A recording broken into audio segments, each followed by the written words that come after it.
Hello guys, কেমন আছো? আশা করছি সবাই খুব ভালো আছো। পূজার সংসারে তোমাদের সবাইকে স্বাগত। চলে আসলাম একটা রেসিপি নিয়ে, খুব কম উপকরণে নিরামিষ একটি রেসিপি, পটল কষা। চলুন চট জলদি বানিয়ে ফেলি এই পটল কষা রেসিপিটি। প্রথমে আলুটাকে চৌকো চৌকো করে কেটে নিলাম। এরপর আলুটাকে ধুয়ে অন্য পাত্রে তুলে নেব। এরপর পটলগুলোকে ছাড়িয়ে নেব, যাতে একটু পটলের খোসা থাকে। এই খোসার কারণে পটল ঘেটে যাবে না, দেখতেও ভালো লাগবে। তারপর পটলগুলো মাঝখান দিয়ে দুটুকরো করে নেব। লঙ্কা কেটে নেব। আমি এখানে 4টি লঙ্কা দিলাম, তোমরা স্বাদ অনুযায়ী দেবে। এরপর ছোট্ট একটুখানি আদা নিলাম। আদা ছাড়িয়ে কুড়ুনিতে ঘষে নেব। তোমরা চাইলে আদা বেটে দিতে পারো, আমি এখানে কুড়ুনিতে ঘষে নিয়েছি তাড়াতাড়ির জন্য। সব উপকরণ তৈরি হয়ে গেলে গ্যাসটি ধরিয়ে নেব।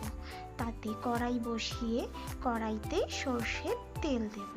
তেলটি গরম হয়ে গেলে কেটে রাখা পটলগুলো প্রথমে ভেজে নেব।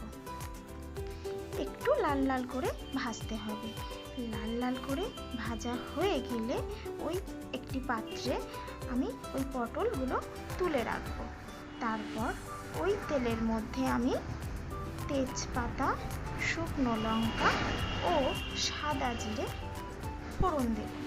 তারপর কেটে রাখা আলুগুলো দিয়ে নেড়ে নেব। যতক্ষণ না লাল লাল হচ্ছে ততক্ষণ আলুগুলোকে নাড়তে থাকবো। তারপর আলুগুলো লাল লাল হয়ে গেলে দিয়ে দেব আমি কাঁচা লঙ্কা। তারপর একটু নাড়তে থাকবো। নাড়ার পরে আমি ওতে দিয়ে দেব স্বাদ মতন লবণ। তারপর আমি এতে দেব পরিমাণ মতন হলুদ। তারপরে 1 চামচ জিরে, আমি এখানে গুঁড়ো জিরা ব্যবহার করেছি। তারপরে কাশ্মীরি লঙ্কা দিয়ে দেব। তারপরে দেব আমি এতে গুঁড়ো ধনের গুঁড়ো। তারপরে আমি এটাকে ভালোভাবে কষাতে থাকবো। তারপরে আমি এতে দিয়ে দেবো আদা কুড়া, যেটা আমি কুড়ুনিতে কুড়িয়ে রেখেছিলাম। মশলাটা যাতে পুড়ে না যায় তাই আমি এখানে অ্যাড করলাম একটু জল। তারপরে ভেজে রাখা পটলটা আমি এতে দিয়ে ভালো করে কষাতে থাকবো। জলটা একটু শুকিয়ে আসলে, তেলটা ছেড়ে দিলে আমি এতে দিয়ে দেব পরিমাণ মতো জল। দিয়ে আমি কিছুক্ষণের জন্য থালা চাপা দিয়ে দেবো। তারপর আমি একটু চেক করে নেব যে আলু আর পটলটা গললো কিনা। আলু আর পটল অল্প একটু বাকি আছে গলতে, তাই 2-3 মিনিটের জন্য আমি থালাটা আবার চাপা দিয়ে দিলাম। তারপরে আমি থালাটা তুলে দেখলাম আলু আর পটল গলে গেছে। তারপর এতে আমি একটু অ্যাড করব অল্প পরিমাণে সামান্য ঘি।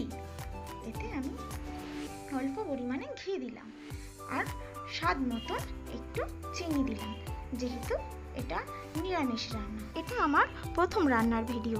তোমরা আমাকে একটু সাপোর্ট করলে আমি আরও নতুন ভিডিও দিতে পারবো। তার জন্য তোমাদের আমার চ্যানেলটা লাইক, কমেন্ট ও সাবস্ক্রাইব করে বেল বাটনটি প্রেস করে আমার পাশে থাকতে হবে।